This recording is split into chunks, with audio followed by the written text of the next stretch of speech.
बनावेलू तू इंस्टा पे रील हो, करिले लाइक भेजी रेड कलर दिल हो। जब से बनावेलू तू इंस्टा पे रील हो, करिले लाइक भेजी रेड कलर दिल हो।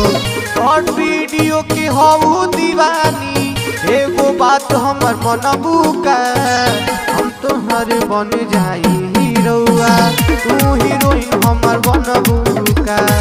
हम तोहर बन जाई हीरोआ, तू हीरोइन हमर बनबू का।